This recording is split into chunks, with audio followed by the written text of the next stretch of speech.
Hoofbeats rose from the south. 3 riders, moving slow, like people who already knew where they were going. One of them carried something that clinked faintly behind the saddle, a sound that didn't belong to this land. The canyon walls were red, not orange, not rust. Red, like something old and unhealed. Summer, 1879. August. The heat lay thick over the New Mexico Valley and not a breath of wind stirred. The cottonwoods stood still. Even the hawks were flying slow, as if the sky itself were holding its breath, waiting for something. Far off, in the middle of a sun-scorched field, a small house built of timber and red stone. No smoke rose from the chimney. The door was shut. On the table inside, a cup of coffee gone cold, a pen, and an unsigned document, its edge slightly curled from a man's hand that had picked it up too many times. That hand was moving now, toward the signature line. Then the gray mare out in the corral lifted her head. The canyon walls were red, not orange, not rust, red. Like something old and unhealed, Eli Mercer had ridden through this stretch of New Mexico territory so many times he'd stopped counting the years. The dust knew his boots. The rocks knew his shadow. Even his horse, a steel gray mare named Calico, had stopped reacting to the rattlesnakes that sunned themselves on the flat stones by the creek. 10 years in one place will do that to a man. Make him part of the landscape. Make him nearly invisible. Fine, exactly what Eli had wanted, mostly. It was the summer of 1879, August. The kind of August that made you question every decision that had led you to New Mexico instead of somewhere with a breeze. The air sat heavy and still over the valley. The cottonwoods along the creek didn't move. Even the hawks were flying slow. Eli's ranch was small, deliberately small. A main house built from timber and red stone, his own hands 3 years of work. A good barn. A corral that held 8 horses, 7 of which he was training for sale.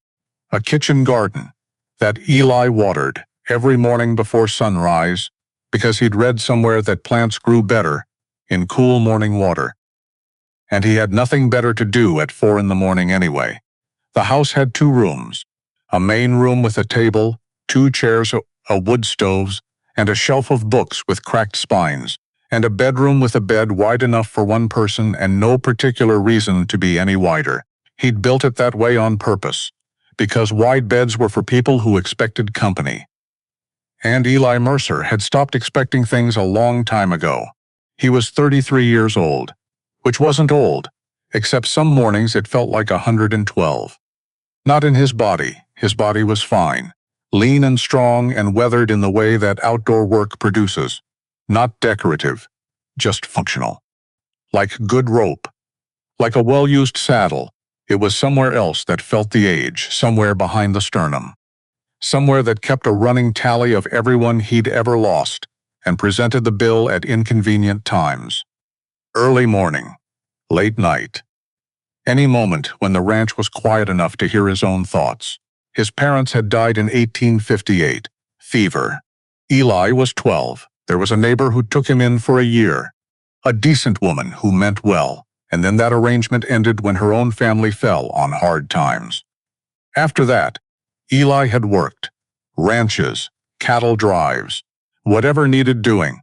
He'd been good at taking orders and better at being invisible, and he'd moved from place to place across the territory for years, staying only long enough to earn what he needed and never long enough to want what he didn't have. He'd told himself that was strength. For a long time he'd believed it. The table in his main room held 3 things this particular morning. A cup of coffee, gone cold, a pen, and a document from a land broker in Santa Fe that represented the 4th offer Eli had received in 18 months for his property. This one was higher than the last 3, significantly higher. Eli sat in front of it with his hands flat on the table and stared at the signature line. The offer was from a man named Harlan Voss. Not in name, Voss was careful that way. It came through a broker, through proper channels, through language that sounded like opportunity. But everyone in the valley knew the name behind the name. Harlan Voss had been buying land in this part of New Mexico for 3 years, quietly, systematically, like a man assembling a puzzle and not caring how much each piece cost. Eli had said no 3 times. Each time, a new offer had arrived within a few months, larger, friendlier in language. The same polite pressure underneath. The 4th offer sat on the table. Eli picked up the pen, set it down, picked it up again. The thing was, and this was the part Eli didn't say out loud, not even to himself. Not clearly. The thing was, he wasn't sure he was saying no for the right reasons anymore. He'd said no the first time because the land was his, and he wasn't done with it. He'd said no the second time because the price felt insulting. The third time because something about the timing felt wrong. But now, he sat at the table in the too quiet house, in the too still August air, and tried to locate his reason for staying. And it took him longer than it should have. The horses. Yes, he had horses to finish training. The garden. Sure, he'd lose the rest of the summer harvest if he left now. Gideon next door. Old Gideon Pratt. 68 years old, who came over every morning for coffee because his own coffee was, in Gideon's words, an insult to the bean, Nell. Gideon's granddaughter. 9 years old and furiously curious about everything, who asked Eli questions he couldn't answer and didn't seem to mind when he admitted it. Those were his reasons. 3 people and 8 horses. Eli looked at the signature line, thought, is that enough? Didn't answer himself. Picked up the pen. He'd almost signed it, almost. His hand was moving when Calico shifted in the corral outside. That particular shift, weight rocking back, head lifting, that Eli knew meant something on the horizon. Not a threat. Just something new entering her line of sight. He set the pen down, crossed to the window. 3 riders, coming up the valley road from the south. Moving at a walk, no hurry, no aggression. Just 3 figures on horseback, riding in loose formation. Closing the distance between themselves and Eli's gate, with the steady patience of people who'd been riding a long time and knew they were almost where they were going. 2 things registered simultaneously. First, they were women. Second, something in the way they sat on their horses, straight-backed, easy, like the saddle was just a continuation of their own bodies, reached back through 10 years of Eli's memory and pulled. He didn't know why, not yet. He set the pen down on the table. He did not pick it up again. He went outside. They stopped at his gate. The one in the middle, the tallest, looked at him with dark eyes that were calm in a way that had nothing to do with passivity. It was the calm of someone who had made a decision before they arrived, thought it through completely, and was no longer second-guessing. Eli stood at his porch rail and looked at them. They looked back at him. Nobody spoke for a moment, which sounds strange, but it wasn't. It was the kind of silence that happens between people who have something real to say and are deciding where to begin. Then the tallest one spoke, Eli Mercer. Not a question, he said. Yes, she said. We have been looking for you for some time. And her voice, the shape of it, the particular steadiness, reached back even further than the way she sat on her horse. It reached all the way back to a Red Rock Canyon on a hot afternoon in 1869, to 3 young women running, to a man who hadn't thought before acting because there hadn't been time to think. Ellie held onto the porch rail, said quietly, I remember you. 10 years, that's what had passed since the afternoon in Comanche Canyon, which wasn't its official name, just what the locals called that particular stretch of the territory. When Eli had heard screaming from the other side of Monterey Ridge and made the instantaneous, unplanned, extremely inadvisable decision to do something about it, he'd been 23, riding alone as usual, heading back from a job 3 counties east.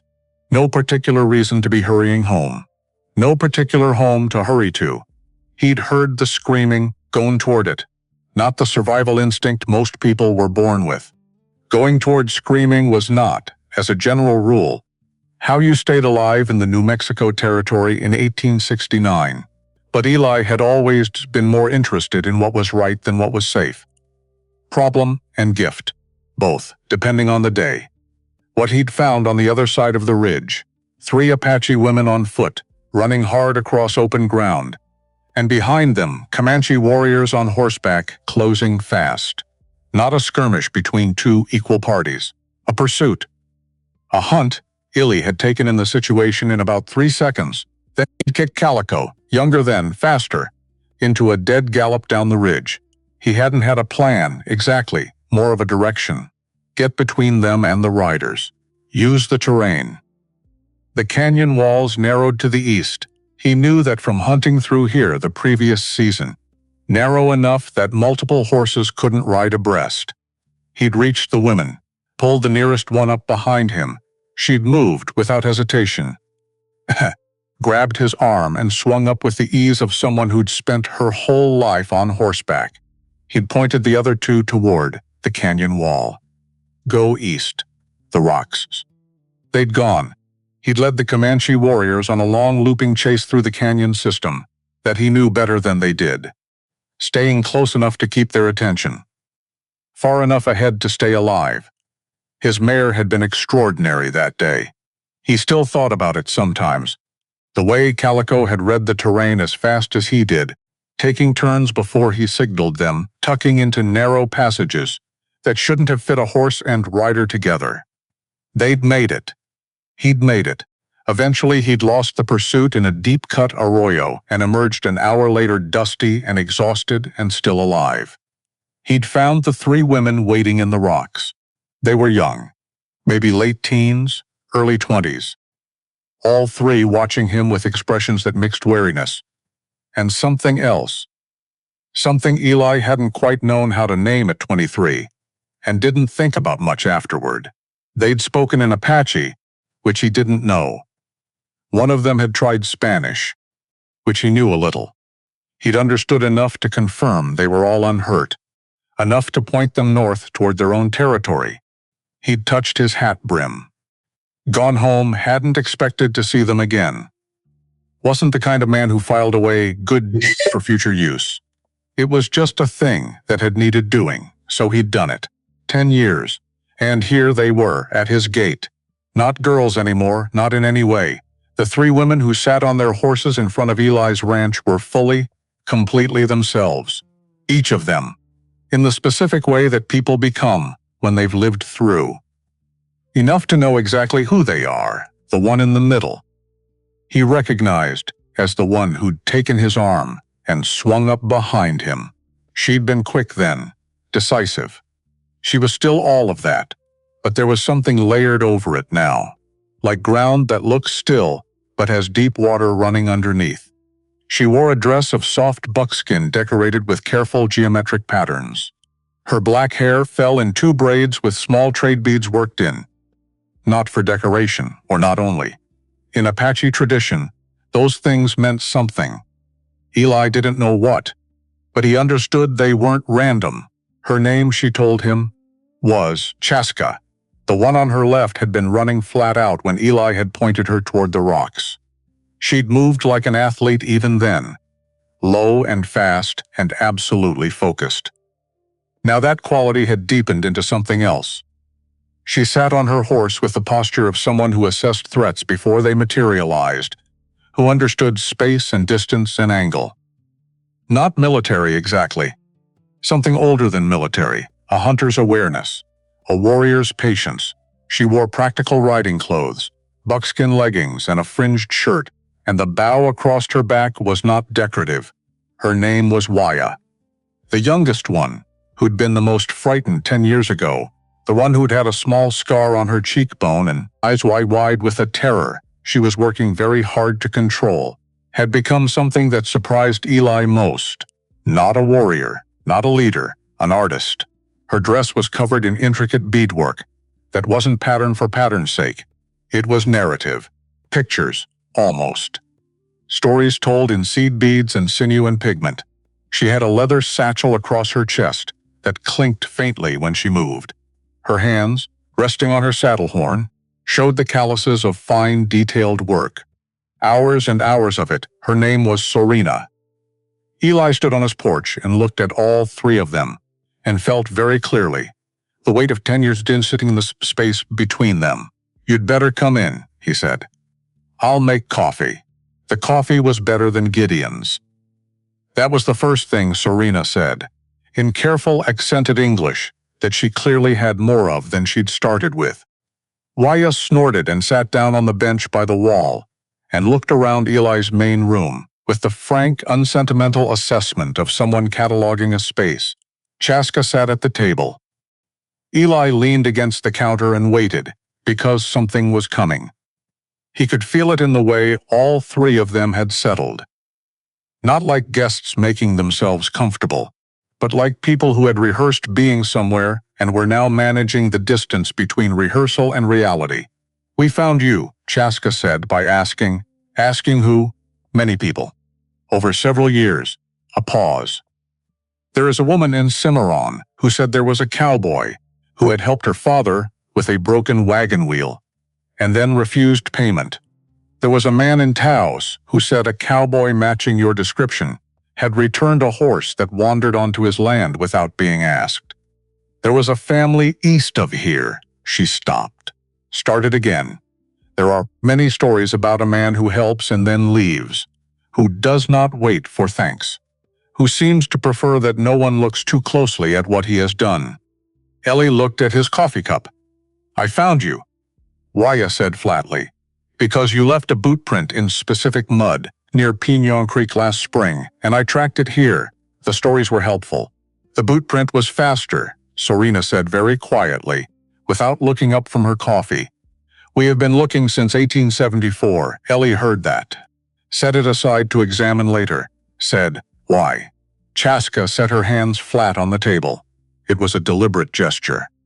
Grounding herself or grounding the conversation, he wasn't sure which, because what you did in that canyon, she said, was not a small thing. You know that. Even if you tell yourself it was, somebody had to. No. Her voice was not unkind, just exact. No one had to. You chose to. That is the only thing that matters. Silence. The wood stove ticked in the heat. Outside, one of Eli's horses made a low sound and went quiet. "You could have ridden past," Waya said. "Most would have," Ellie didn't answer, because that was true, and he'd always known it was true, and it had never stopped bothering him. Not the choice he'd made, but the knowledge that it wasn't universal, that most people calculated risk before they acted, that he'd never quite been able to do that. "We came," Chaska said, "because we wanted you to know that you are remembered. That what you did changed things, for us, for our families." She paused. "And because there is something else we want to say, which we will say when you are ready to hear it." Ellie looked up at that. Chaska met his eyes and held them. She did not elaborate, and something in her expression told him that the something else was going to require him to sit with the first part for a while, before she handed him the second. He was 33 years old and had spent 20 of those years moving before anything could get too close. He had the feeling, clear and strange and not entirely unwelcome, that he was about to stop moving. He didn't ask them to stay. He didn't have to, because Gideon Pratt arrived at 7 in the morning, as he did every morning, with his empty coffee cup and his opinions, and found 3 Apache women in Eli's main room, and reacted with the absolute equanimity of a man who had lived 68 years in the West, and had decided some time ago that being surprised by anything was a waste of energy. "Morning," Gideon said. "Morning," said Waya. Gideon sat down, held out his cup to Eli, said without inflection, "You've got company, I noticed. Good coffee?" "Better than yours," Serena said. Gideon looked at her with something approaching respect. "Well," he said, "that's not a high bar. But I appreciate the honesty." He stayed for 2 hours. Told 3 stories nobody had asked for. Laughed at his own jokes. Left Nell arrived at noon, as she sometimes did, to check on the youngest horse in Eli's corral. A bay filly she'd named Biscuit, despite Eli's objections that Biscuit was an undignified name for a horse. Nell was 9, which meant she had approximately 47 questions waiting at any given moment, and the social instinct of a golden retriever. She looked at Chaska and said, "Are you staying for dinner?" Chaska said, "We were not certain we were welcome to stay at all." Nell turned to Eli.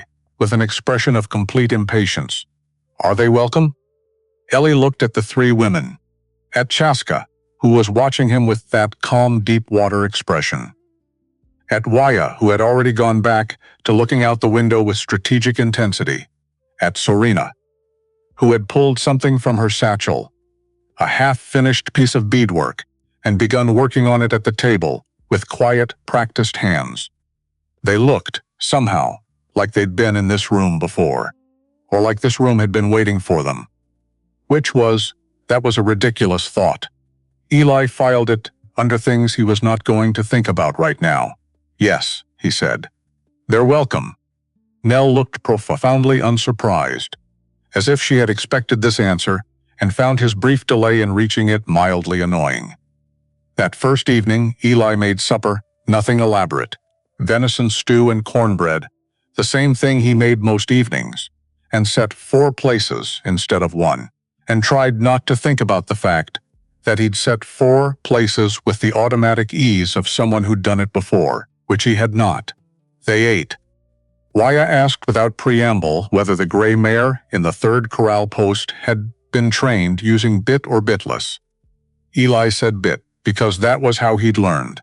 Waya made a face that communicated a very clear opinion without using words. Eli said what? Waya explained in concise and slightly withering terms that a horse trained from foalhood without a bit developed differently, better, lateral sensitivity, more responsive to leg and weight, less reliance on head position. Eli said he'd like to see that. Waya said she'd show him in the morning. It was somehow not an argument. Sorina said almost nothing during the meal. She ate.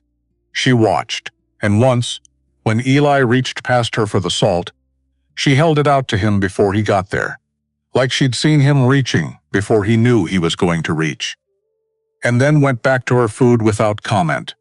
Chaska, at the end of the meal, said, "Your house. You built it?" "Yes, the east wall. The stones there are different from the rest. Smaller." Carefully, Eli set his fork down. "My hands were better by the time I got to the east wall. First year of work. I was still learning." Chaska looked at the wall in question. "It shows that you kept going when you were not yet good at it." "That is not nothing." Eli didn't know what to say to that, so he said nothing, which, with Chaska, seemed to be all right. 3 days passed, then 4, then 7, and in those days Eli learned things he hadn't known he needed to learn. Waya was right about the bitless training. The gray mare responded to her in 40 minutes, in a way she hadn't responded to Eli in 2 weeks. Eli stood at the corral fence watching with an expression that, had anyone photographed it, would have looked like a man having a quiet and fundamental argument with himself about what he thought he knew. Waya came to the fence at noon, not even slightly out of breath. Said, "Well," Eli said, "you were right. I know you don't have to look so satisfied about it." "Yes, I do." She leaned on the fence rail beside him. "She's a good horse. She just needed someone to stop fighting her." Eli looked out at the gray mare, who was now standing in the middle of the field looking faintly pleased with herself. Said, after a while, "How long did it take you to learn that?" "The patience." Waya thought about it. "My grandmother," she said. "She said fighting something that is scared makes it more scared, and a scared thing cannot learn." She paused.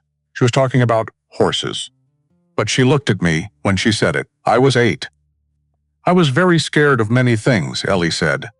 "How long did that take?" "Longer than the horses." Chaska's work in the garden had become a genuine project by day 5.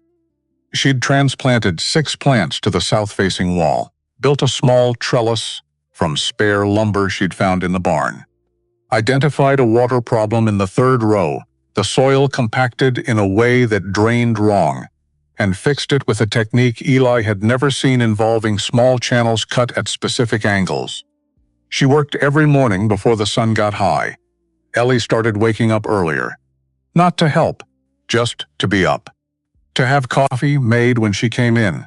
He would not have admitted, under any examination, that this was intentional, but it was intentional. She came in one morning, day 6 maybe, and stopped when she saw the coffee waiting. Looked at it. looked at him, said nothing, sat down, drank it, and then said, "The yarrow by the east wall, it will be good for wound care. If you get hurt working, come to me before you try to manage it yourself," Ellie said. "I've been managing my own injuries for 20 years. I know," she said. They healed badly. He looked at his hands, at the scar on his left palm, from a fence wire incident in 1874, at the slightly wrong angle of the small finger on his right hand, from a break he'd set himself incorrectly in 1871. She had noticed those things. In passing, without making a production of it, just noticed, filed, mentioned when relevant. Ellie drank his coffee, said, "All right." Serena didn't speak much, which Eli had initially interpreted as shyness. A misread, because Serena was not shy, she was selective. She spoke when she had something specific to say, and when she didn't fill the silence with approximations of something. She waited for the real thing. The beadwork piece had grown. It was large, maybe 2 feet by 3 feet, and it was, as far as Eli could tell, a landscape. Not a realistic landscape. Something more interior than that. Colors that didn't match the actual colors of the territory but felt correct somehow. Red that was more than red. Blue sky that meant something specific. A small dark figure on horseback at one edge. The dark figure was in every section she worked on. Always at the edge. Always going toward rather than away. Ellie did not ask about it directly. On the evening of day 6, Serena looked up from her work and said, without preamble, "You look at the door a lot," Ellie said. "What? When you're sitting in the evening, you look at the door." "Not like you're expecting someone. Like you're thinking about leaving." Ellie considered this. "Old habit," he said. "Habits are not accidents," Serena said, and went back to her beadwork. Ellie sat with that for a long time, because she was right, and the right kind of right, not accusatory, not therapeutic, just observational, like someone reading a landscape and naming what they saw. He'd built the habit of looking at the door over 20 years, of arrangements that were always temporary, so that he always knew where the exit was, so that he never got caught not knowing. He thought, "When did I decide that every good thing ends?" Thought, "I was 12. That's when I decided." Thought, "I have been 12 years old on inside, for 2 decades, and nobody noticed because I was very convincing about being fine." He looked at the door. Then, deliberately, he looked away from it, at the room, at Chaska across the table, reading a text by lamplight, at Waya, outside on the porch watching the dark, at Serena, at the window, her hands moving in the small focused light of a candle, at all of it. He looked at all of it and counted it, and did not look at the door again that night. On the 4th morning, and Harlan Voss came himself, not through a broker, not through intermediaries, in person, alone, which was either confidence or a very good performance of it. Voss was a well-dressed man in his mid-50s. He had the kind of face that looked reasonable. Strong jaw, steady eye, hair going silver at the temples in a way that suggested experience rather than age.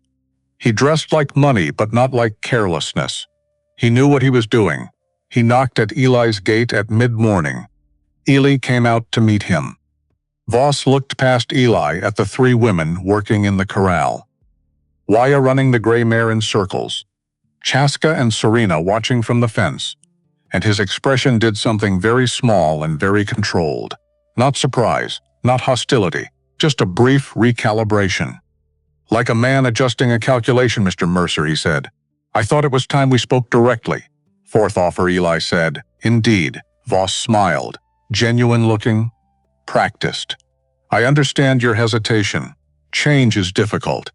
But I think if you saw the scope of what's being planned for this valley, the road improvements, the water rights consolidation, the economic development, you'd see that what I'm offering isn't just fair price.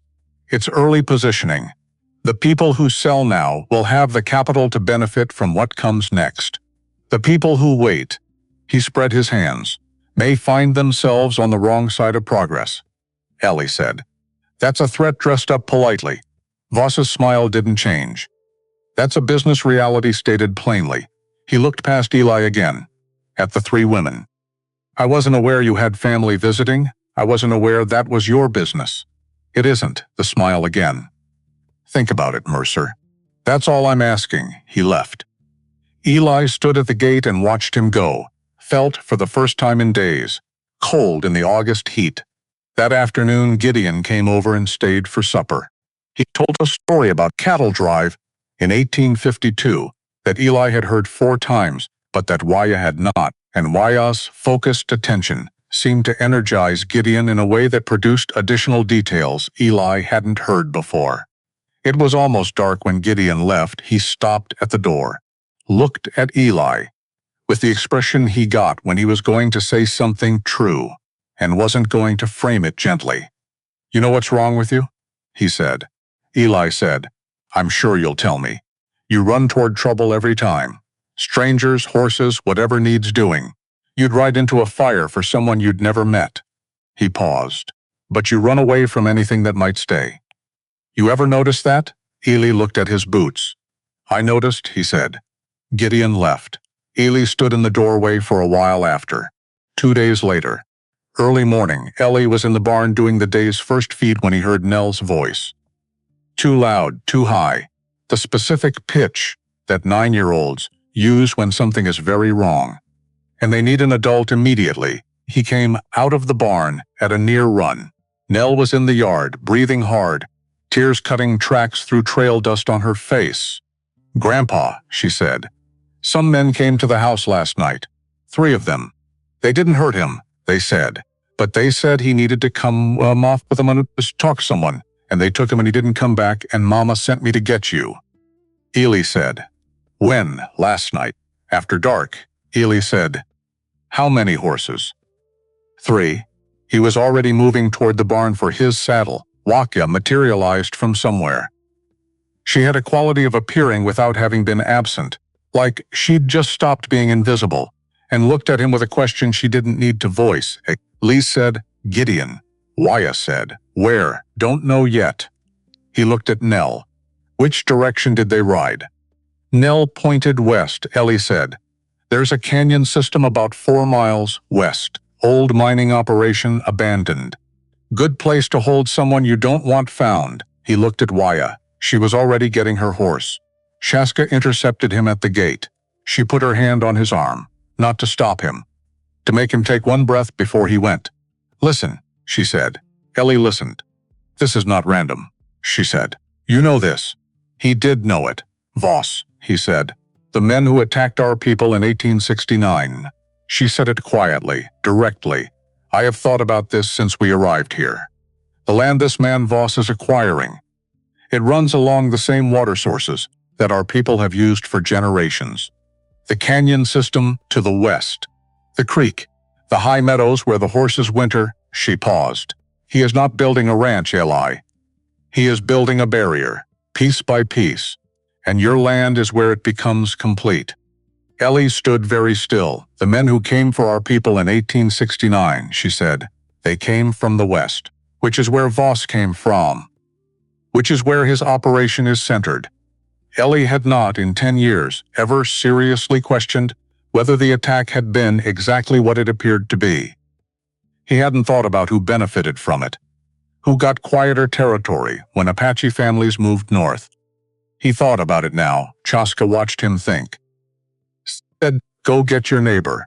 We will talk when you return. He went. He and Waya rode hard toward the abandoned mine system. Not together, exactly. Waya peeled off half a mile out and circled wide to come at it from the north.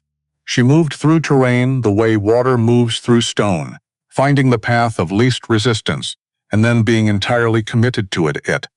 Eli approached from the road. Direct. Visible. Because sometimes visible was the plan. The abandoned mine had a main structure, the old foreman's office, roof mostly intact, and 3 outbuildings, and a corral that had been repaired recently. Fresh posts. New rope, not as abandoned as it looked from a distance. 3 horses in the corral, 1 light burning in the foreman's office. Eli came in at a walk. No weapons drawn, hands visible. He left Calico at the corral and walked to the office door. Knocked. which was not what the two men inside expected, judging by how long it took them to answer. They'd been drinking. Not badly, not incapacitated, but enough. One of them opened the door. Ely took in the room in one look. Gideon in the far corner, tied to a chair, awake, uninjured, wearing an expression of profound irritation rather than fear. Two men, mid-20s, hired for the job rather than committed to it. The one who'd opened the door started to go for his gun, which was when Wyatt came through the back window. Glass broke. Fast, the second man's attention split, and in that half-second Ely had crossed the room. 30 seconds, maybe less. Both men on the floor. Gideon said, "You long enough." Ellie said, "You're welcome." He cut Gideon loose. The old man stood up, rubbed his wrists. "The one she's sitting on," Gideon said, "has a brand on his saddlebag. Branded HV, Ellie said, "Harlan Voss." Wyatt turned the man's face toward her. Not gently. Said, "Who sent you?" The man didn't answer. Wyatt said, "I am not a patient person. I want you to understand before you decide to stay quiet." The man looked at the steadiness in her eyes, made a calculation, said a name, said Harlan Voss. Said there'd been instructions. Hold the old man. Message would be sent to the cowboy at the Valley Ranch. Sign the papers or the old man goes somewhere nobody finds. Ellie heard all of it, said nothing for a moment, then helped Gideon toward the door. That evening, back at the ranch, everyone around the table, Wyatt said, "The men who came for us in 1869. In Comanche Canyon," she paused. "They were not Comanche." Ellie looked at her. "They rode with Comanche. Some were Comanche. But the man who led them, the one who directed the route, who chose the location, who seemed to know where we would be traveling that day, he wore the same brand. I saw it. I was young. I did not understand what I was looking at." She was still for a moment. "I understand now." Silence. Gideon said. Slowly, "He's been at this for 10 years. Longer," Wyatt said. "Our people moved north after that summer. The water sources in the canyon system, no one contested them after we were gone. No one except Voss," Ely said. Voss, Ely sat with that. The attack on Chaska, Wyatt, and Sorina. The afternoon that had sent him riding down a ridge without a plan had not been a random conflict. It had been a move. A piece of the same design that was now sitting on his table formed of a land offer with a polite deadline, and Ely Land was the last piece. Without it, Voss couldn't control the water rights to the creek system. Without the creek system, the canyon lands were worth a fraction of the price. The design fell apart. Ellie had been sitting on the solution to Voss's plan for 10 years, without knowing it. He looked at the unsigned document on the table, and understood, with a clarity that settled into him like cold water, that signing it was no longer a question of whether he had reasons to stay. It was a question of what it meant to leave. That night, after Gideon had gone home and Nell had been walked back to her parents' house, and the fire in the wood stove had burned down to low orange coals, Ely sat at the table with the unsigned paper in front of him. He picked it up, looked at it for a long time, then set it face down. Chaska came and sat across from him.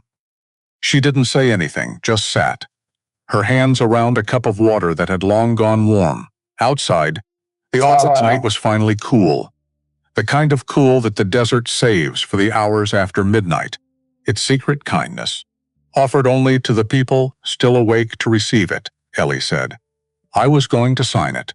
She said, "I know, not because of Voss, not because of the money." He looked at the window, at the dark.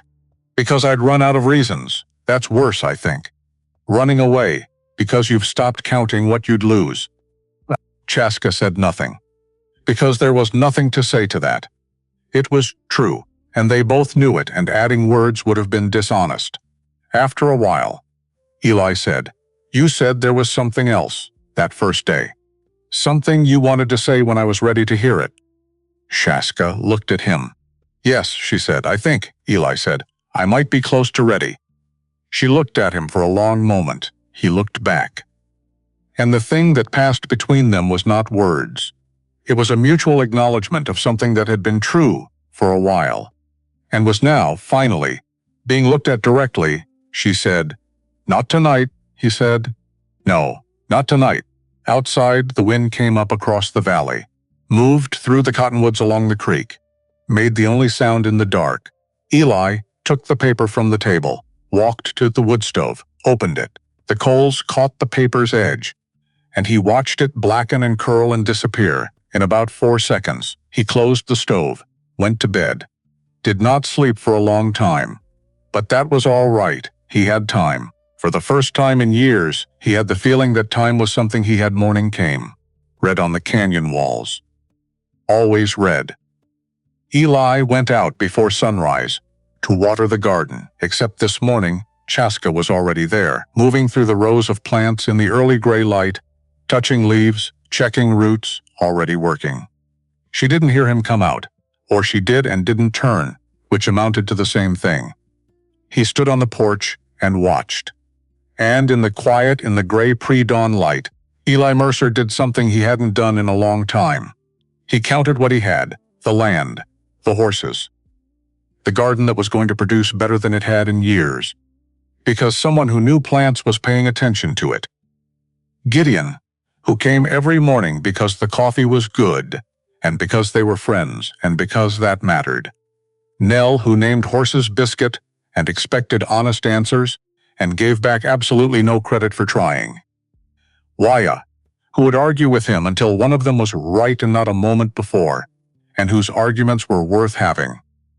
Serena, who had seen something in him worth recording, and had recorded it in seed, beads and sinew, because that was how she told the truth about things. And Chaska, in the garden, in the early light. Ellie looked at all of it, and did not move toward the door to go anywhere else. He sat down on the porch, waited for the sun. The morning after Eli burned the paper, nobody mentioned it. They just ate breakfast. And somehow, that was the most reassuring thing anyone had ever done for him. Because people who celebrate every decision you make are people who weren't sure you'd make it. These 3 women had come across 300 miles on the certainty that Eli would do the right thing when he saw it clearly. They hadn't doubted, so they didn't celebrate. They just passed the cornbread. That was day 9.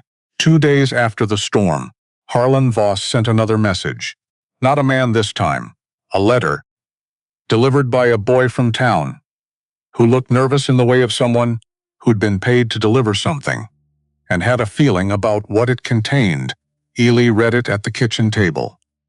Chaska watched his face while he read but did not ask what it said. She waited. Eli set the letter down. Said, "He knows you're here. He names you specifically. All 3 of you." He paused. "He says that if I have, his word is attachments. That he hopes I'll consider what those attachments could cost," Waya said. "He is threatening us." "Yes, through you, yes," Waya said. "That was a mistake." There was something in her voice when she said it that was not angry. It was quieter than anger, more settled. The way someone sounds when they've stopped being surprised by something and moved directly into what comes next. Eli said, "I need to think about what I have. What I can use against him." Chaska said, "Not tonight. You are tired. And you are angry, which makes things look smaller than they are. Tomorrow you will see more clearly." He said. "Tomorrow," she said. "Tomorrow." Ellie got up before dawn. He went to the shelf where he kept the property papers and the house records. Wasn't sure what he was looking for. Evidence of something. A counter to Voss's claim that this land was just a business transaction. He found what he was looking for in a box he'd never opened, because it had been labeled in his father's handwriting, and he had a complicated relationship with his father's handwriting. He opened it now. Inside, property documents. His father's original land purchase from 1861, letters from the county surveyor, and beneath those a small leather-bound journal.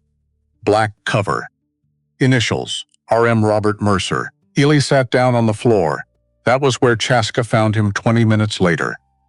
On the floor, the journal in his hands, his face doing something she hadn't seen it do before. Not grief exactly, and not anger.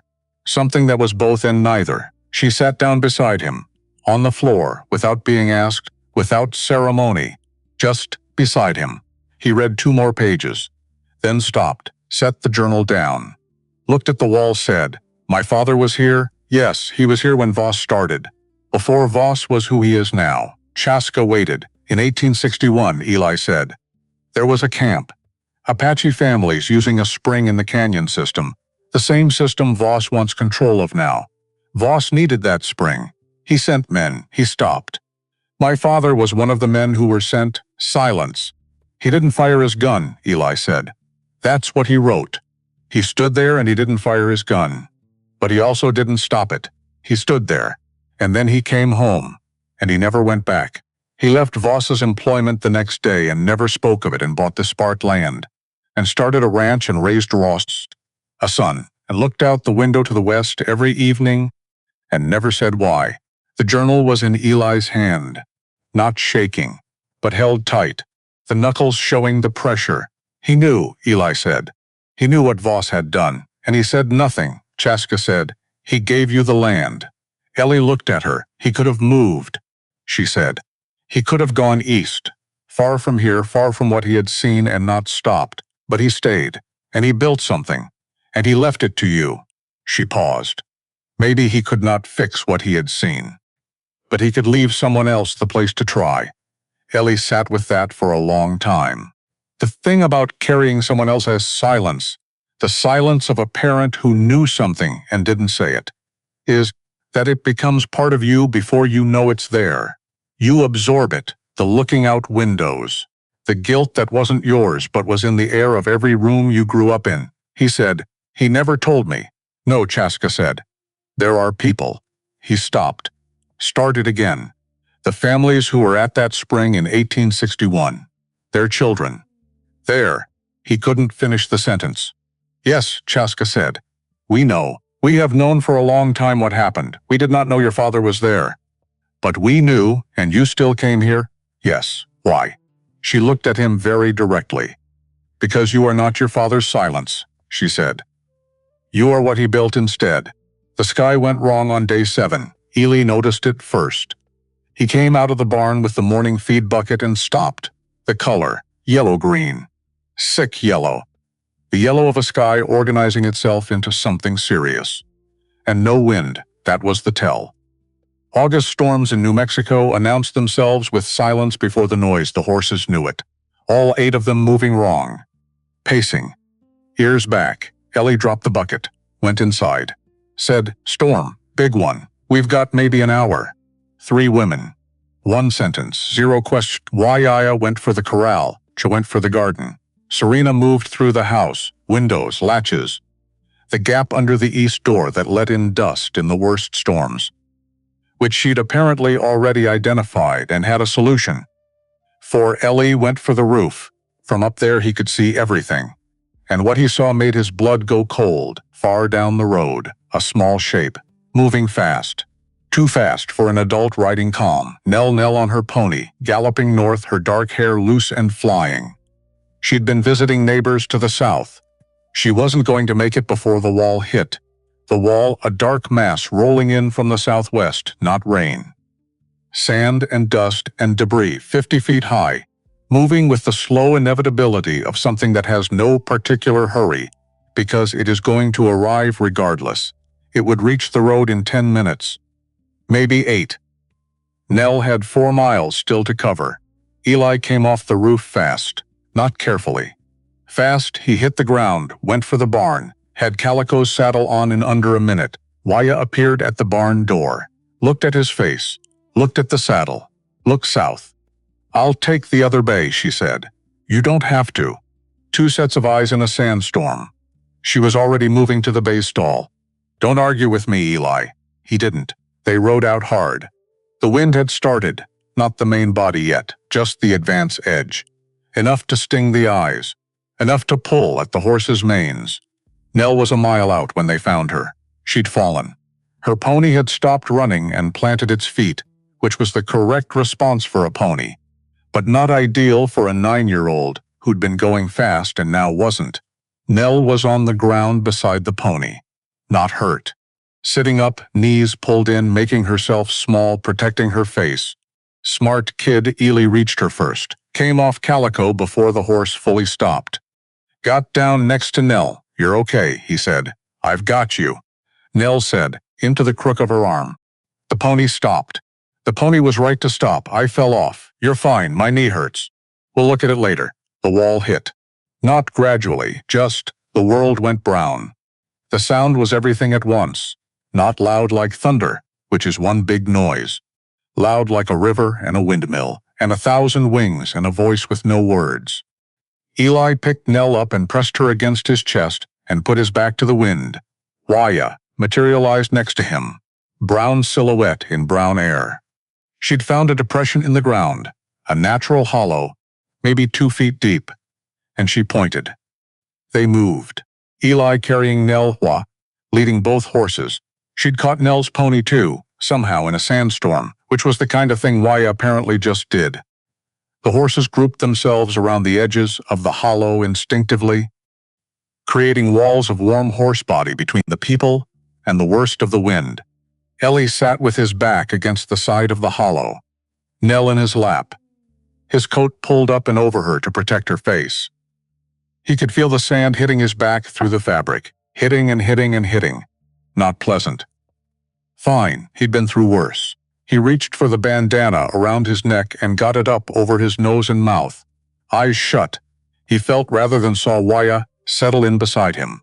Close, shoulder against his shoulder, and then her hand found his. Just that. Her fingers closing around his in the dark and the noise. Eli didn't think about what it meant. There wasn't room for thinking about what things meant. There was just the storm, and the child in his lap breathing steadily, and the hand that had found his. He held on, Nell said, muffled into his coat. Are you scared? He said it again as he always said it. Yes, Nell said. Me too, Waya on his other side said nothing. But her hand held. The storm lasted 40 minutes.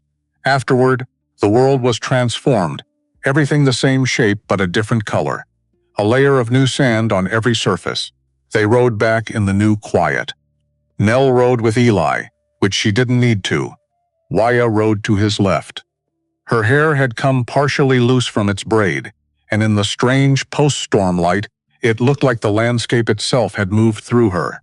She didn't say anything on the ride back. Neither did Eli.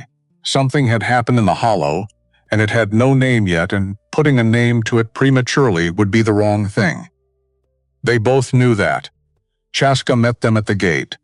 Had Nell off Eli's horse and sitting on the porch step, with her knee being examined before Nell had finished her first sentence of explanation. Don't be dramatic, Waya said, walking past. It stings, Nell said. Yes, Waya said. Stinging is information. It means the medicine is working. Gideon appeared 20 minutes later, the fastest he'd moved voluntarily in years. He grabbed Nell and held her, then held her at arm's length. Both knees next time, he said. You get twice as much sympathy. Chaska, still kneeling, said without looking up. She did not fall off. The horse stopped. There is a difference. Gideon looked at Chaska, then at Eli.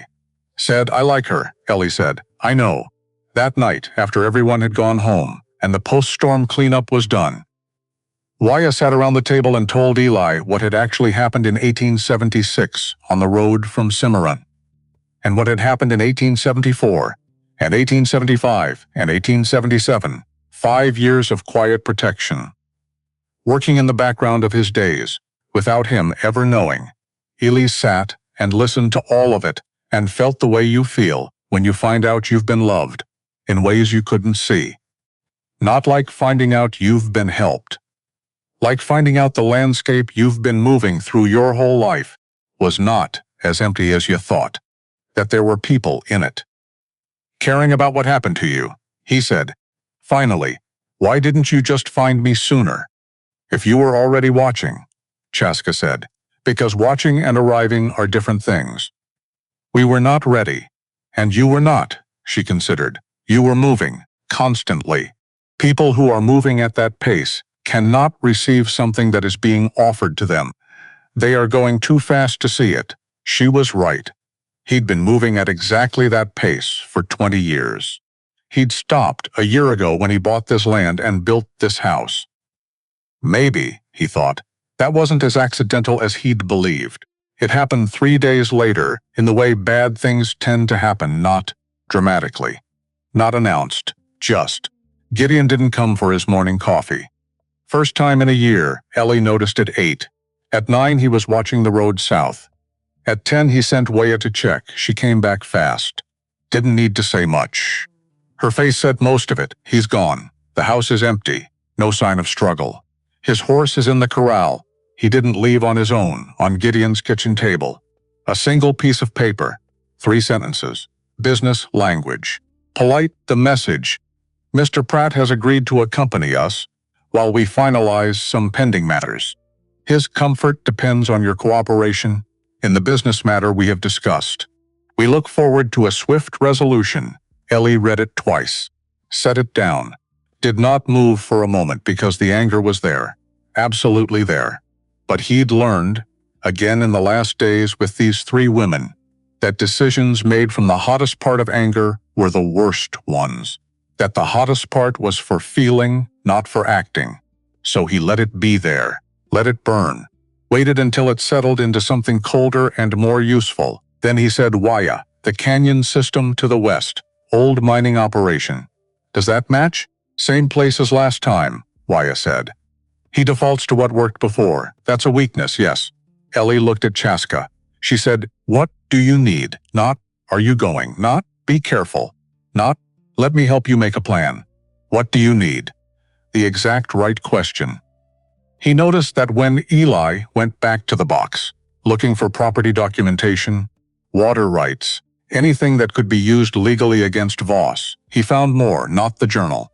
Something beneath the journal, a folded document. Heavier paper, official looking. He unfolded it, read it, and had to sit down again. His father, in 1861, in the same year he'd witnessed what Voss had done at the spring, had gone to the Territorial Land Office in Santa Fe, had filed a testimony, signed and witnessed, describing what he'd seen, naming Voss by name, describing the location, the date.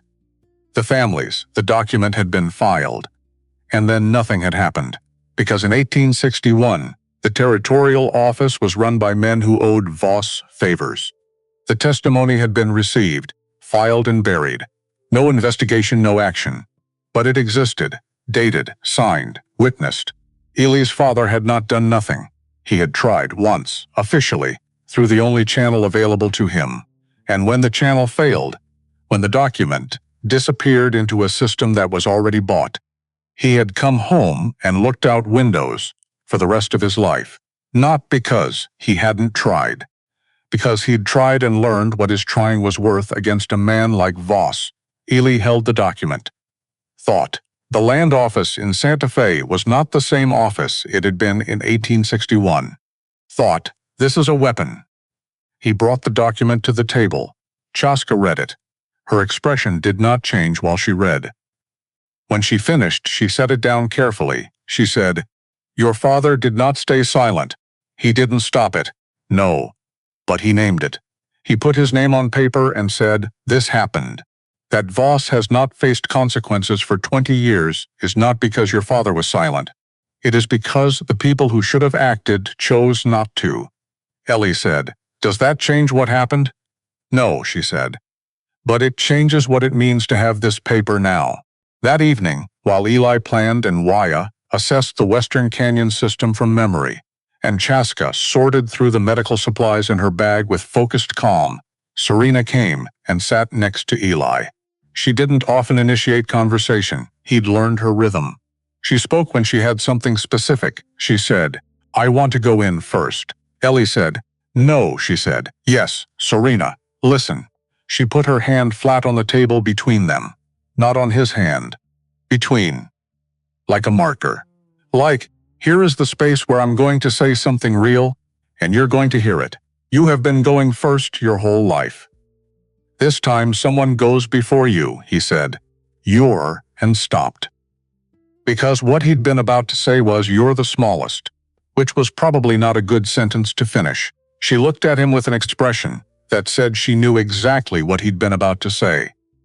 I am not a fighter, she said. That is true, But I am the one who walks into a room, and people look at what I'm carrying before they look at me. I am the one who speaks quietly and people lean in to hear. I am the one. She touched her satchel. Who can have a reason to be anywhere? She paused. You cannot walk into Voss's camp without a gun and a plan. I can walk in with a bag of trade goods and a smile, and find out everything we need to know before anyone thinks to ask why I'm there, Ellie said. If they recognize you, they don't know my face. They know Apache. They do not know individuals. A slight pause. Dry. Most people don't bother to learn the difference, which was a true and terrible thing. And useful. Ellie looked at Waya, who was watching Serena with an expression he recognized, the same expression she'd worn, watching the gray mare choose to follow her. Recognition. A thing becoming what it always was, he said. Chaska. Chaska said, from across the room. She is right, he said. If anything, nothing will, Serena said.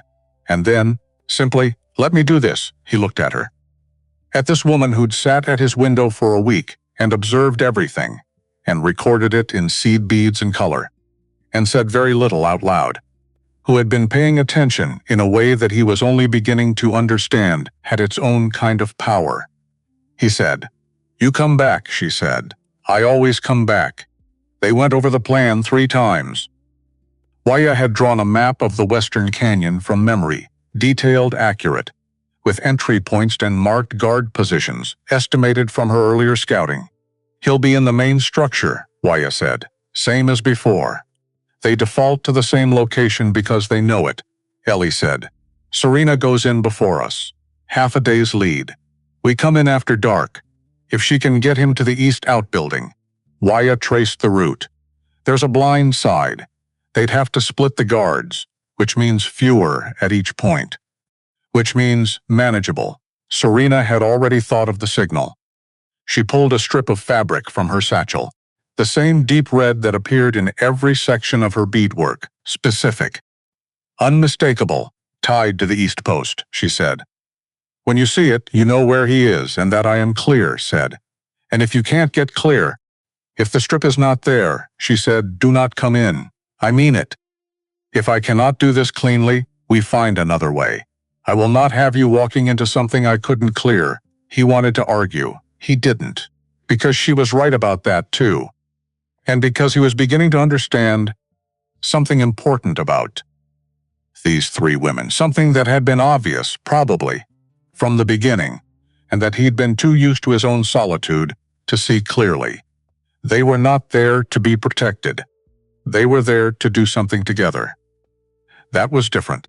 He'd spent 20 years being the person who went first, protected others, and accepted no equivalent in return. He'd called it strength. He was, slowly, getting worse at that progress.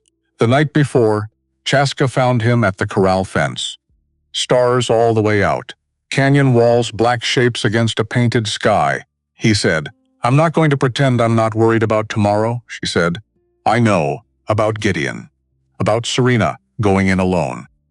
About whether the document is enough. I know, he said. I keep waiting for you to tell me it's going to be all right, she said. It might be. That's not the same thing. No, it isn't. But it's true. And I think you've had enough of things that sound good but aren't true, she said. Whatever happens tomorrow, you are not the only person responsible for it. You understand that? He said. I'm working on it. Good. That's the only answer I wanted. They stood at the fence.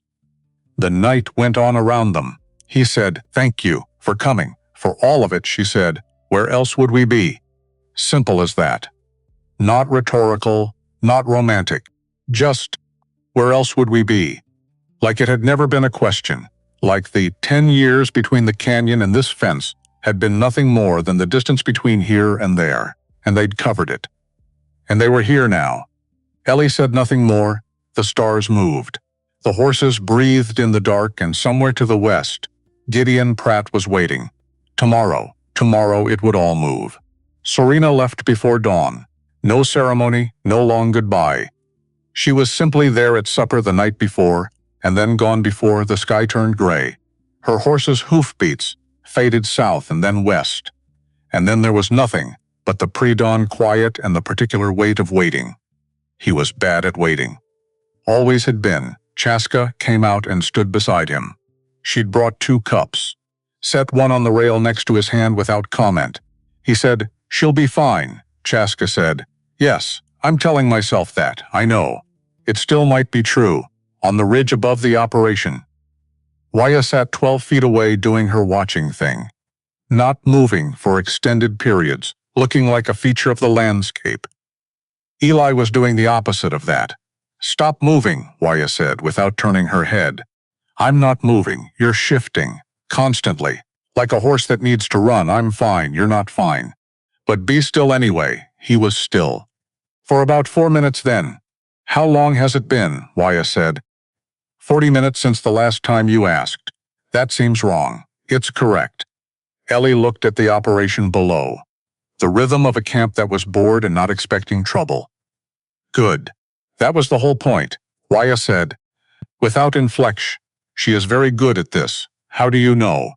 "Because she is very good at everything she does." "You have seen this." Ellie thought about the beadwork. The way Serena's hands moved. Not quickly, but without error. Precision. Serena worked with precision. This was no different. He told himself that. He was almost convincing. The red strip appeared at 10:30. East fence post. Tied high enough to catch the light. Unmistakable. Eli was on his feet before he was aware of deciding to stand. Waya was already moving down the ridge. They came in from the east. 2 horses at a walk. Not a run, because a run announced itself. Moving through the scrub brush along the east wall of the canyon, Serena stood in the doorway of the east outbuilding. Her expression calm. "Focused," she said. "Third room. Far end."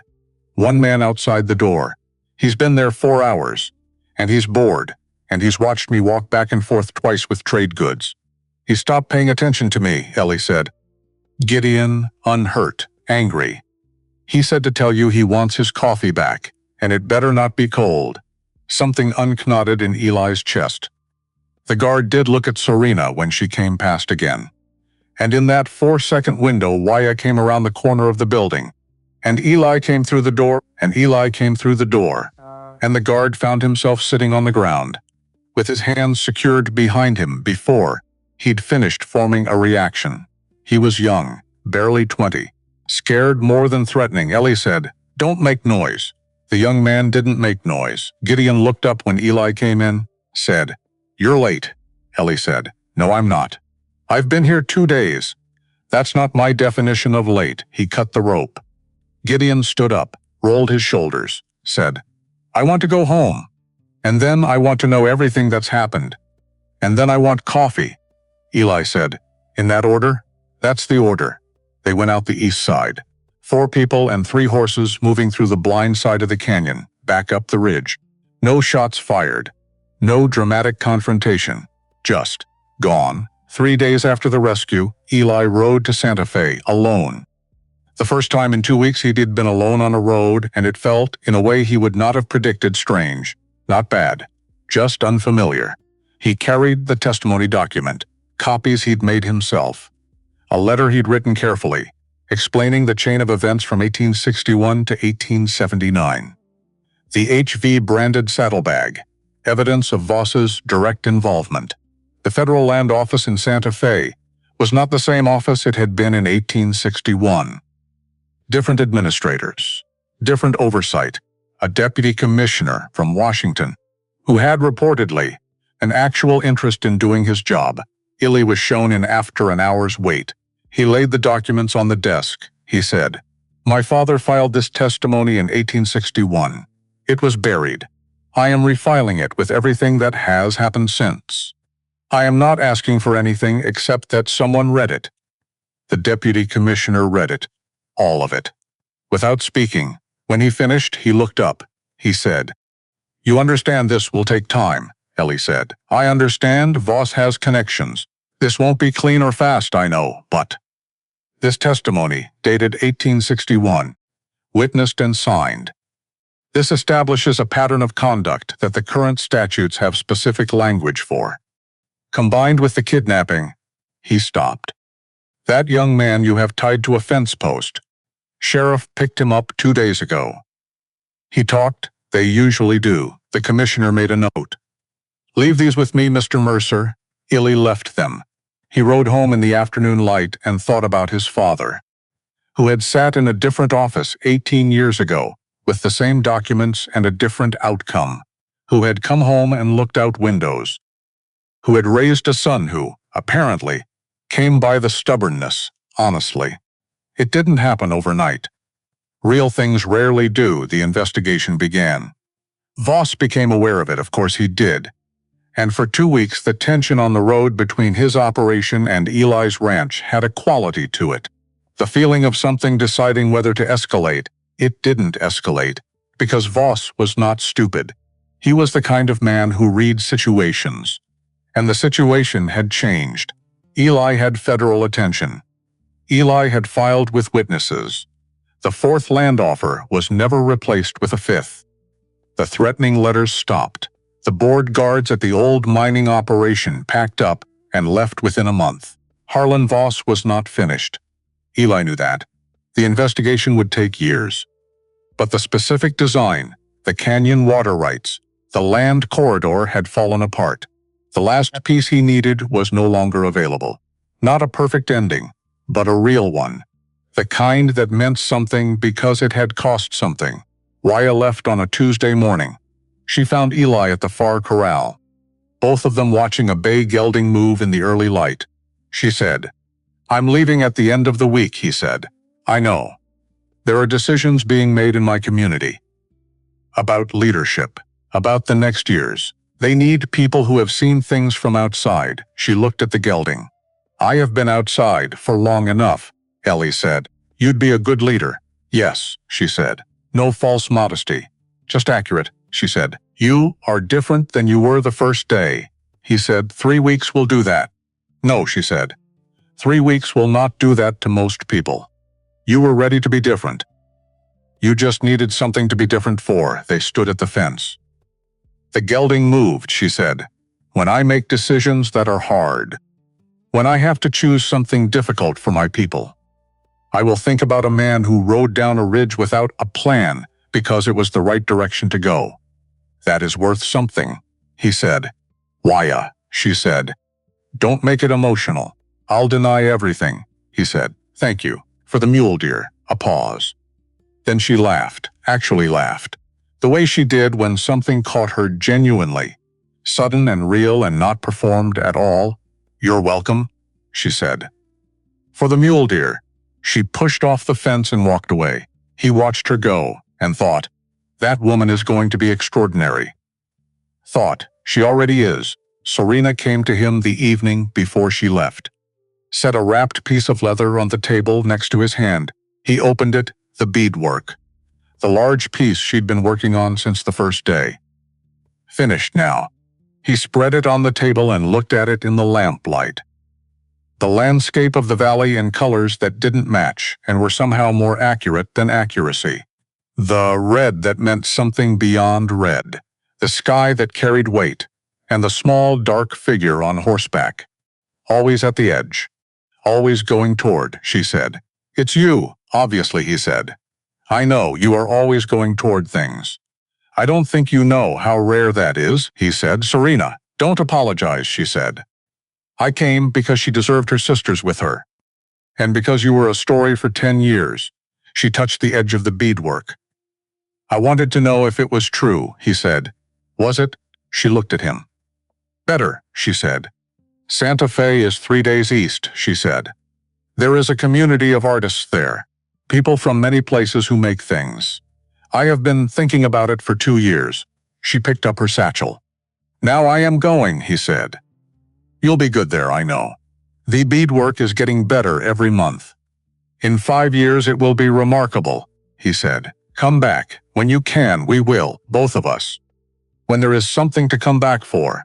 She looked at the beadwork on his table, said, "Put that somewhere you can see it." Then she was gone, and the room was quieter.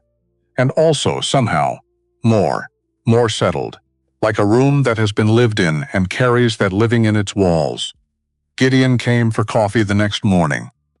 looked at the beadwork now hung on the east wall, said, "That's something." "Yes. She make that for you specifically." "Yes." He drank his coffee. "Two of them have gone. One hasn't." "No." Gideon set his cup down, looked at Eli with the expression he got when he was going to say a true thing without dressing it up. "You going to do something about that? Or are you going to keep doing the thing you do where you circle something for a long time and pretend you're not circling it?" Ellie said. "I don't do that," Gideon said. "Son." A pause. "I'm working on it," Eli said. "Work faster, Gideon." "I was," Gideon said. "I feel this entitles me to opinions." Chaska had not left. Waya had left on Friday, Serena on Saturday.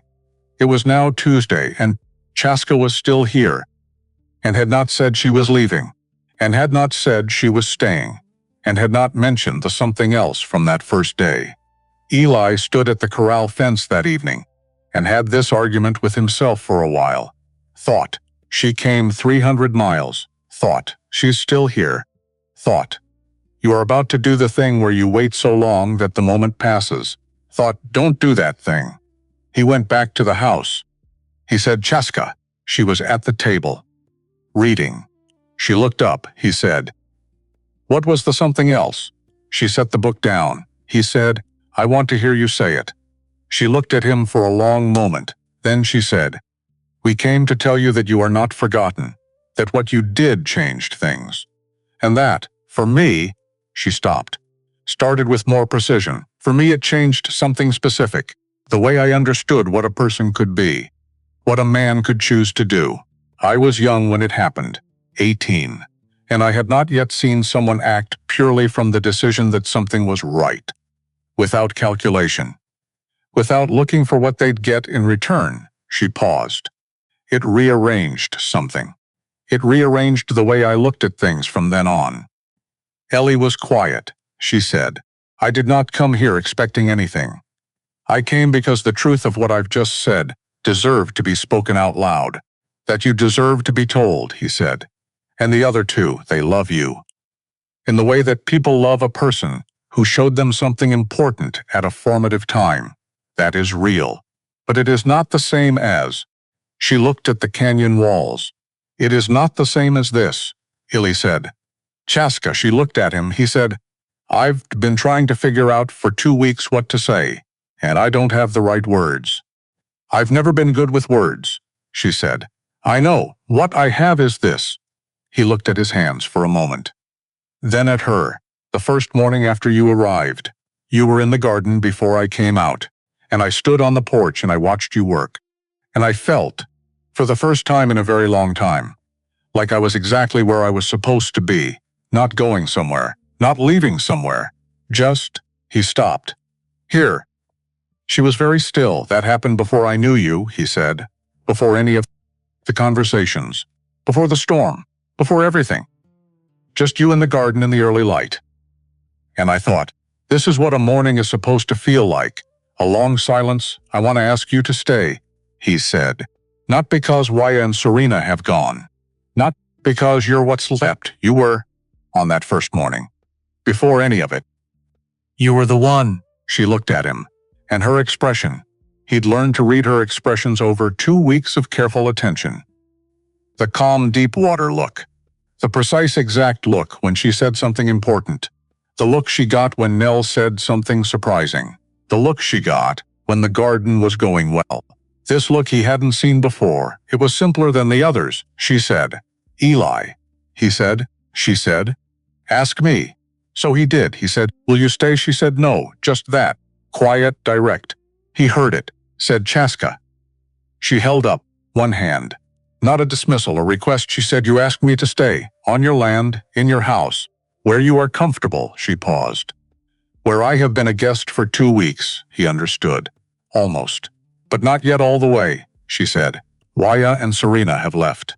You are standing in front of me in your yard at your fence at the end of your road. Everything around us belongs to you. And you have asked me to stay in it," he said. "That's not. I know it's not intentional.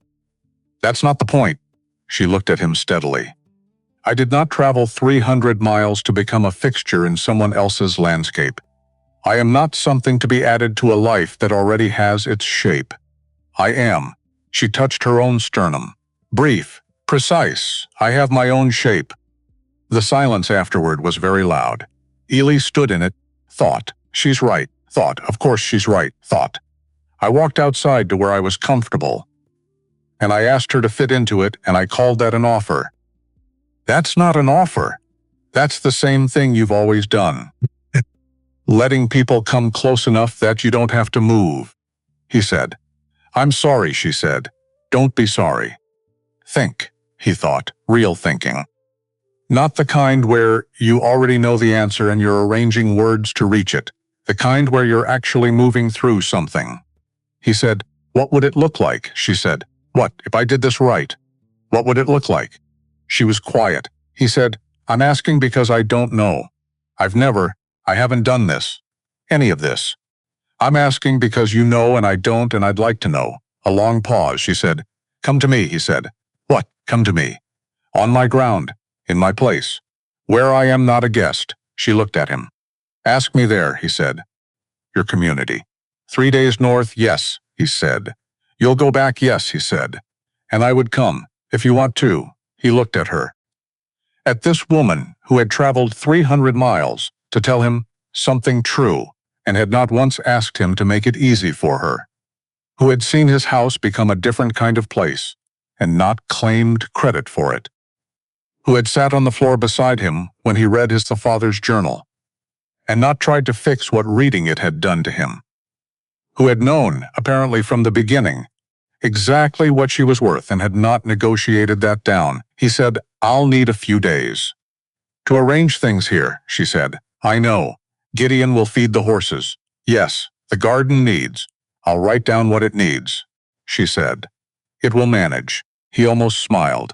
She was already planning his garden while telling him to leave it. That was very her. He was going to be thinking about that for a long time. He said, I'll come. In 3 days. She said, I know. She went inside, and Eli stood at the fence in the dark thinking. She knew, of course she knew. She'd come 300 miles on the certainty that he'd do the right thing when he saw it clearly. She hadn't doubted, so she didn't negotiate. 3 days, he arranged things. Gideon took the horse feeding, with the enthusiasm of a man who had been looking for a legitimate reason to spend more time at Eli's corral. Nell took the garden with the enthusiasm of a 9-year-old given authority over plants, which was either going to go very well or produce some experimental results. He packed light, which was how he'd always packed 20 years of moving between places. Except this time he was not leaving. He was going toward different thing. Chaska rode out on Wednesday morning. Ely followed on Friday, 300 miles north, which he had not traveled in years, which was, he discovered, beautiful in the way of landscapes you haven't earned yet. You had to ride through them slowly enough to let them happen to you. He rode slowly. He let it happen. He arrived on a Sunday. Late afternoon, the community was larger than he'd imagined, not what outside people meant when they thought about Apache communities.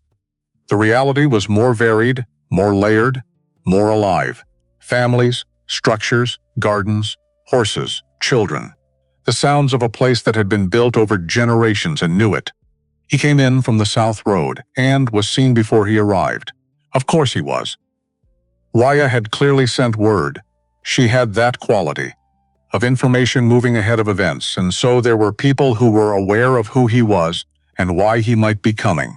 They watched him ride in without hostility but with the frank assessment of people who took the measure of strangers and reached conclusions. He let them. He'd been measured before. He dismounted at the edge of the community and stood with his horse and waited. Chaska came to him.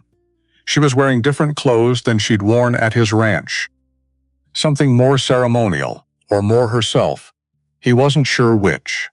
The beadwork on the dress was similar to Serena's work, in its precision and its narrative quality.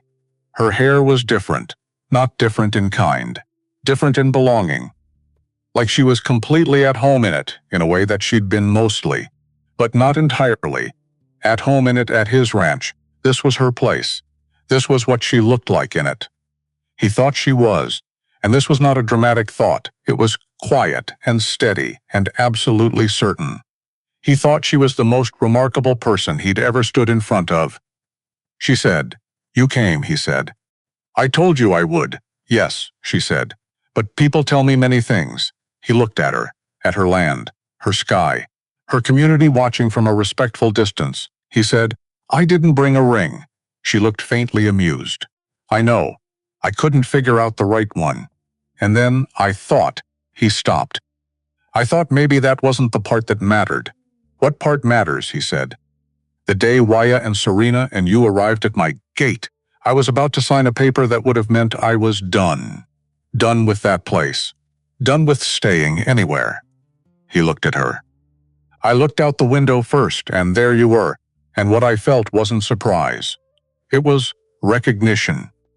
Like something I'd been waiting for, without knowing I was waiting. She was still. "I looked at you first," he said. "Not at all three of you. At you. And then I put the pen down." He paused. "I've been trying to tell you that since the first day. I just needed to come here to say it. In your place, where you can see that I'm not asking you to fit into my life. I'm asking if I can be part of yours." The afternoon light moved. Behind her, somewhere in the community, someone was cooking something that smelled like wood smoke and herbs. A child ran past and looked at Eli with frank curiosity and ran on. A horse made a sound 2 corrals over, the ordinary world, going on. Chaska looked at him for a long moment, said, "You understand this is not simple," said. "2 worlds. 2 ways of living. There will be things that are hard," he said. "I know," she said. "You can't fix everything that has happened between our peoples by marrying one Apache woman. I know that too." "Then why?" he said. "Because it's the right direction to go." Something moved in her face. That simple. That exactly right. Because it was what he'd always done. Looked at the right direction. And gone toward it without waiting to know how it would end. And she'd built her understanding of who he was on exactly that quality. 10 years ago on a red rock afternoon when he'd come down a ridge without a plan. She knew what she was getting.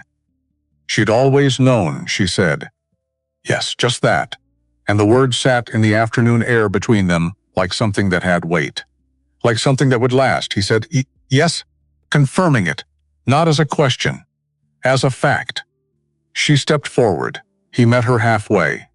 The wedding was not immediate.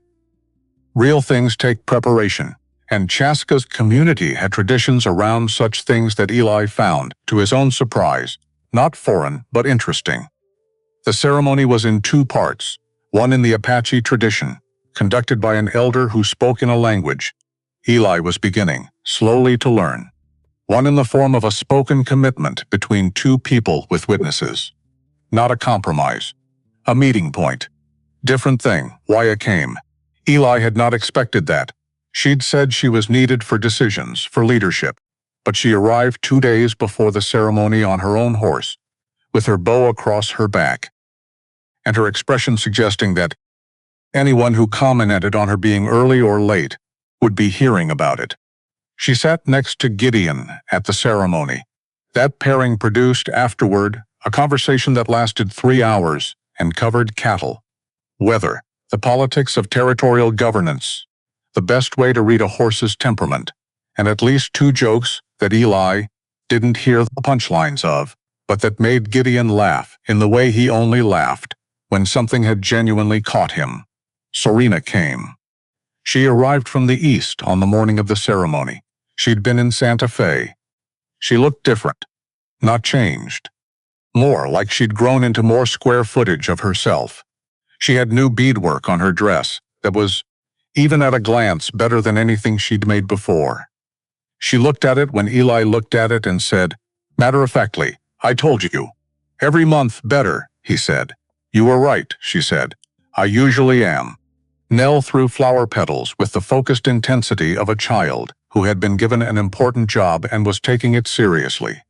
Gideon cried, denied it afterward. Nobody pressed the point. Ellie stood across from Chaska, in her place. In her language first, then his. in the specific afternoon light that this part of the territory produced. Different from the red canyon light he'd grown up in, softer in its angles, the sky a deeper blue. The elder spoke. Eli didn't understand all of it. He understood enough. Something about the connection between people who have been through fire together. Something about the kind of strength that admits it needs. Something about the direction you face when the world is complicated. When it was his turn, in his own words, his own language, he said, "I spent 20 years thinking being alone was strength." He stopped. Started again. It wasn't. It was just practice. For something I didn't know I was getting ready for, he looked at Chaska. "I want to be the man who deserved to see you in that garden on the first morning." She said her piece in Apache.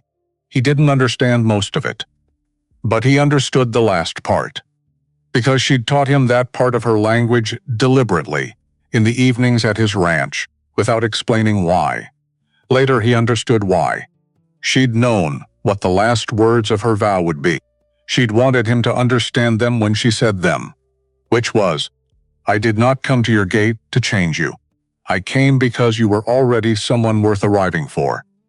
That night, after everything, the food and the fire, and the particular warmth of a celebration that knows what it's celebrating, after Waya and Gideon had reached some kind of mutual agreement about horses, after Nell had fallen asleep on a blanket, after Serena had sat with the eldest artist of the community and had a conversation in 3 languages that she reported afterward was the best conversation of her life. After all of that, Eli and Chaska sat outside. The night was clear. Every star present, no softening, just the raw sky with everything in it showing. She leaned her head against his shoulder. He felt the weight of it. The real, specific, not metaphorical weight of someone choosing to lean. He said, "What happens now?" she said. "We figure it out, the ranch. Your community, how it all works." "Yes," she said. "There will be seasons. Yours and mine. It will not be simple, I know. But it will be ours. 300 miles. Which sounded like a lot.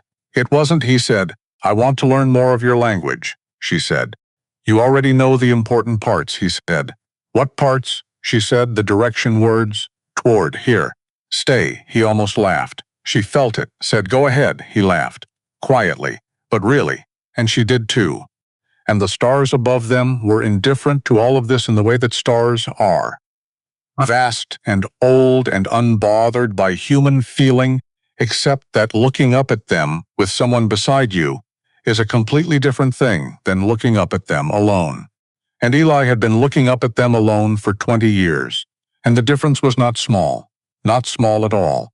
3 weeks later, Eli was at his ranch, his turn, his season, when Waya appeared at the gate, alone. On a horse he didn't recognize. She was different than she'd been at the ceremony. Not harder, just more settled into something. Like a person who had made a decision and was living in it now, he said. "Waya," she said. "There's something happening to the north." He waited. She said, "The land pressures. It is not just Voss. There are others. Moving in from the north while the attention is here." She paused. "The investigation in Santa Fe slows them, but does not stop them. There are other routes, other methods." She looked at him. He said, "What do you need?" she said. "I need someone who knows the legal system in the territories, who has stood in front of the land office in Santa Fe and filed testimony and been taken seriously." She paused. "And who tends to ride toward things." The sky to the north was clear, blue going to gold at the edges where the sun was considering rising. Esmai looked at it, said, "Let me get my saddle," Waya said. "I knew you were going to say that." "I parked my horse at the water trough, expecting it," he said. "You could have just asked," she said. "I did ask," he said. "You threatened," she said. "In my language, those are the same thing." He went for his saddle.